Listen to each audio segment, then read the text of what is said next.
ऐसा श्राप जिसने सृष्टि को हिला दिया। क्या आप जानते हैं कि स्वयं ब्रह्मा जी और उनके पुत्र नारद जी के बीच ऐसा क्या हुआ कि दोनों ने एक दूसरे को भयंकर श्राप दे दिया?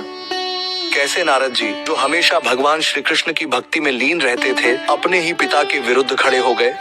क्या यह श्राप केवल एक क्रोध का परिणाम था या इसके पीछे कोई गहरा आध्यात्मिक रहस्य छिपा था?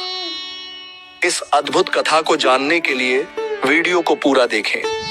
जब सावित्री से वेद आदि की सृष्टि हुई, ब्रह्मा जी से सनकादि की, सस्त्रीक स्वयंभू मनु की, रुद्रों की, पुलस्त्यादि मुनियों की तथा नारद की उत्पत्ति, नारद को ब्रह्मा का और ब्रह्मा जी को नारद का शाप सौती कहते हैं। तदनंतर सावित्री ने 4 मनोहर वेदों को प्रकट किया, साथ ही न्याय और व्याकरण आदि नाना प्रकार के शास्त्र समूह तथा परम मनोहर एवं दिव्य 36 रागिनियां उत्पन्न की। नाना प्रकार के तालों से युक्त 6 सुंदर राग प्रकट किए। सत्ययुग, त्रेता, द्वापर, कलह प्रिय कलयुग, वर्ष, मास, ऋतु, तिथि, दंड, क्षण आदि, दिन, रात्रि, वार, संध्या, उषा, पुष्टि, मेधा, विजया, जया, छ, कृत्तिका, योग, कर्ण, कार्तिकेय प्रिया, सती, महाषष्ठी, देवसेना, जो मातृकाओं में प्रधान और बालकों की इष्ट देवी है, इन सबको भी सावित्री ने ही उत्पन्न किया। ब्राह्म, पाद्म और वाराह ये 3 कल्प माने गए हैं। नित्य, नैमित्तिक, द्विपरार्ध और प्राकृत ये 4 प्रकार के प्रलय हैं। इन कल्पों और प्रलयों को तथा काल, मृत्यु, कन्या एवं समस्त व्याधिगणों को उत्पन्न करके सावित्री ने उन्हें अपना स्तनपान कराया।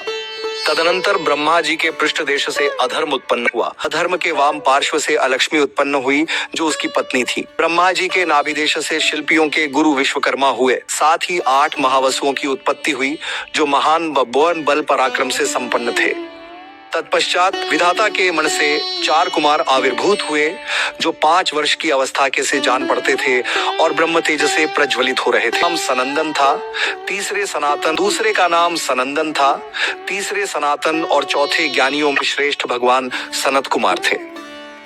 इसके बाद ब्रह्मा जी के मुख से सुवर्ण के समान कांतिमान कुमार उत्पन्न हुआ, जो दिव्य रूपधारी था। उसके ग्रहाखंड, साथ उसकी पत्नी भी थी। वह श्रीमान एवं सुंदर युवक था, क्षत्रियों का बीज स्वरूप था। उसका नाम था स्वयंभू मनु। जो स्त्री थी उसका नाम शतरूपा था।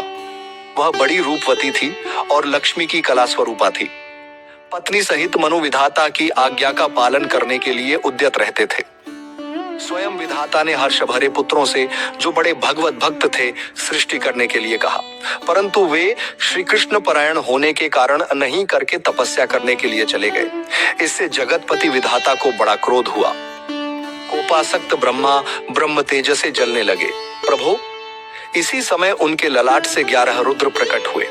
उन्हीं में से एक को संहारकारी कालाग्नि रुद्र कहा गया है। समस्त लोकों में केवल वे ही तामस या तमोगुणी माने गए हैं। स्वयं ब्रह्मा राजस हैं और शिव तथा विष्णु सात्विक कहे गए हैं। गोलोकनाथ श्री कृष्ण निर्गुण हैं, क्योंकि वे प्रकृति से परे हैं। जो परम अज्ञानी और मूर्ख हैं, वे ही शिव को तामस तमोगुणी कहते हैं। वे शुद्ध सत्व स्वरूप, निर्मल तथा वैष्णवों में अग्रगण्य हैं।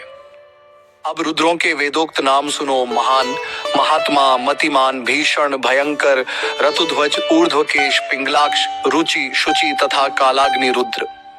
ब्रह्मा जी के दाएं कान से पुलस्त्य, बाएं कान से पुलह, दाहिने नेत्र से अत्रि, वाम नेत्र से क्रतु, नासिका छिद्र से अरणि, मुख से अंगिरा एवं रुचि, वाम पार्श्व से भृगु, दक्षिण पार्श्व से दक्ष, छाया से करदम, नाभि से पंचशिख, वक्षस्थल से वोडु, कंठ देश से नारद, स्कंध देश से मरीचि, गले से अपांतरतमा, रसना से वशिष्ठ, अधरोष्ठ से प्रचेता, वाम कुक्षि से हंस और दक्षिण कुक्षि से यति प्रकट हुए। विधाता ने अपने इन पुत्रों की सृष्टि करने की आज्ञा दी। पिता की बात सुनकर नारद ने उनसे कहा। नारद बोले, जगतपते, पितामह, पहले सनक, सनंदन आदि ज्येष्ठ पुत्रों को बुलाइए और उनका विवाह कीजिए। तत्पश्चात हम लोगों से ऐसा करने के लिए कहिए। जब पिताजी ने उन्हें तपस्या में लगाया है, तब हमें ही क्यों संसार बंधन में डाल रहे हैं? अहो, कितने खेद की बात है कि प्रभु की बुद्धि विपरीत भाव को प्राप्त हो रही है। भगवान, आपने किसी पुत्र को तो अमृत से भी बढ़कर तपस्या का कार्य दिया है, किसी को आप विष से भी अधिक विषम विषय भोग दे रहे हैं।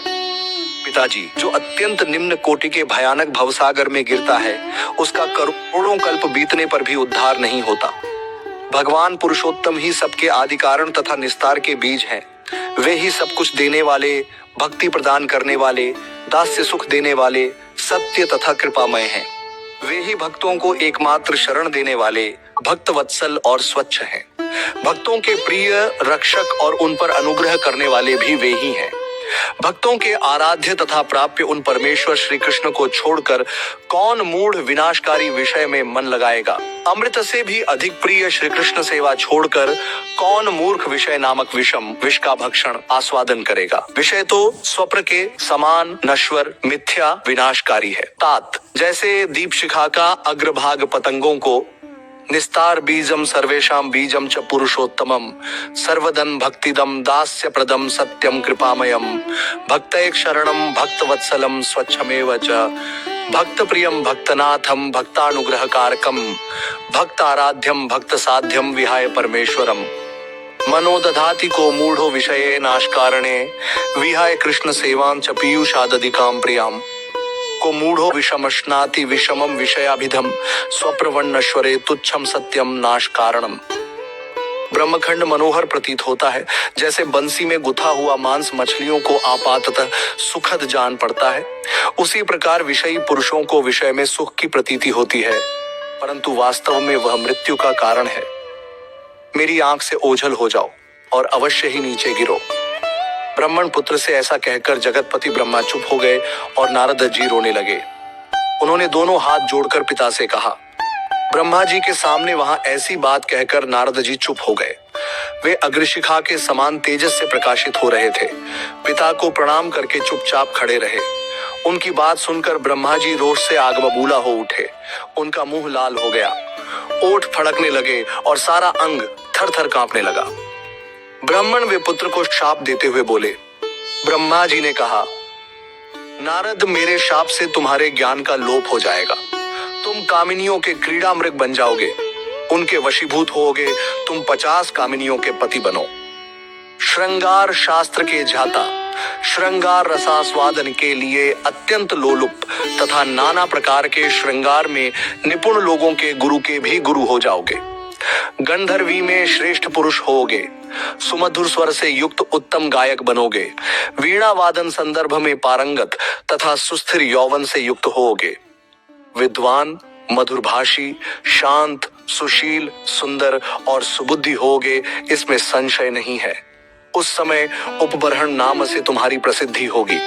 उन कामिनियों के साथ युगों तक निर्जन वन में विहार करके फिर मेरे शाप से दासी पुत्र होगे। बेटा, तदनंतर वैष्णवों के संसर्ग से और उनकी जूठन खाने से तुम पुनः श्री कृष्ण की कृपा प्राप्त करके मेरे पुत्र रूप में प्रतिष्ठित हो जाओगे।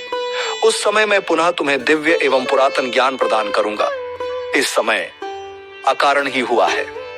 विद्वान पुरुष को चाहिए कि वह कुमारगामी पुत्र को शाप दे अथवा उसका त्याग कर दे।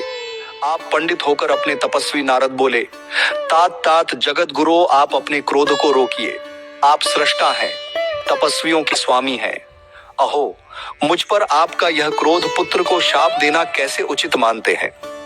ब्राह्मण, जिन जिन योनियों में मेरा जन्म हो, भगवान की भक्ति मुझे कदापि न छोड़े, ऐसा वर प्रदान कीजिए। जगत सृष्टा का ही पुत्र क्यों न हो, यदि भगवान श्री हरि के चरणों में उसकी भक्ति नहीं है तो वह भारत भूमि में सुअर से भी बढ़कर अधम। यथा दीप शिखायन च कीटाना सुमनोहरम यथा वडिशमांसम च मत्स्यापात सुखप्रदम तथा विषयणा तात विषयम मृत्यु कारणम ब्रह्मखंड है। जो अपने पूर्व जन्म का स्मरण रखते हुए चंद्रमा का अस्तित्व रहता श्री हरि की भक्ति से युक्त होता है, वह सुअर की योनियों में जन्म ले तो भी श्रेष्ठ है, क्योंकि उस भजन रूपी कर्म से वह गोलोक में चला जाता है। जो गोविंद के चरणार विंदों की भक्ति रूप मनोवांछित मकरंद का पान करते रहते हैं, उन वैष्णव आदि के स्पर्श से सारी पृथ्वी पवित्र हो जाती है। पितामह पापी लोग स्नान करके तीर्थों को जो पाप दे देते हैं, अपने उन पापों का भी प्रक्षालन करने के लिए सब तीर्थ वैष्णव महात्माओं का स्पर्श प्राप्त करना चाहते हैं। वह कैसा गुरु, कैसा पिता, कैसा स्वामी और कैसा पुत्र है जो भगवान श्री कृष्ण के चरणार विंदों की भक्ति देने में समर्थ न हो। चतुरानन, आपने बिना किसी अपराध के ही मुझे शाप दे दिया है। अतः बदले में मैं भी शाप दूं तो अनुचित न होगा। मेरे शाप से संपूर्ण लोकों में कवच, स्तोत्र और पूजा सहित आपके मंत्र का निश्चय ही लोप हो जाए। पिताजी, जब तक 3 कल्प न बीत जाएं, तब तक तीनों लोकों में आप अपूज्य बने रहें। 3 कल्प बीत जाने पर आप पूजनीयों के भी पूजनीय होंगे। सुव्रत, इस समय आपका यज्ञ भाग बंद हो जाए, व्रत आदि में भी आपका पूजन न हो, केवल एक ही बात रहे, आप देवता आदि के वंदनीय बने रहें। अहो, भारतवर्ष में श्री हरि के मंत्र का उपदेश देने और लेने मात्र से कितने ही मनुष्य अपने करोड़ों पूर्वजों के साथ मुक्त हो गए हैं। मंत्र ग्रहण करने मात्र से मनुष्य करोड़ों जन्मों के पाप से मुक्त एवं शुद्ध हो जाते हैं और पहले के कर्म को समूल नष्ट कर देते हैं। जो गुरुपुत्रों, पत्नियों, शिष्यों, सेवकों और भाई बंधुओं को उपदेश दे, उन्हें सन्मार्ग का दर्शन कराता है, उसे निश्चय ही उत्तम गति प्राप्त होती है। परंतु जो गुरु शिष्यों का विश्वास पात्र होकर उन्हें असन मार्ग का दर्शन कराता है, कुमार्ग पर चलने के लिए प्रेरित करता है, वह तब तक कुंभीपाक नरक में निवास करता है, जब तक सूर्य और पिता के सामने ऐसा कहकर नारद जी चुप हो गए और ब्रह्मा जी संतप्त हृदय से सभा में सुस्थिर भाव से बैठे रहे। शौनक जी, पिता के दिए हुए उस शाप के ही कारण नारद जी उपबर्हण नामक गंधर्व तथा दासी पुत्र हुए। तदनंतर पिता से ज्ञान प्राप्त करके वे फिर महर्षि नारद हो गए। इस प्रसंग का अभी मैं आगे चलकर वर्णन करूंगा। अगर वीडियो पसंद आए तो प्लीज वीडियो को लाइक करें और चैनल को सब्सक्राइब जरूर करें, ताकि इसी तरह ज्ञान की बातें आप तक पहुंच सकें। और कृपया कमेंट करके बताएं कि स्टोरी के आगे का भाग जानने के उत्सुक हैं या नहीं।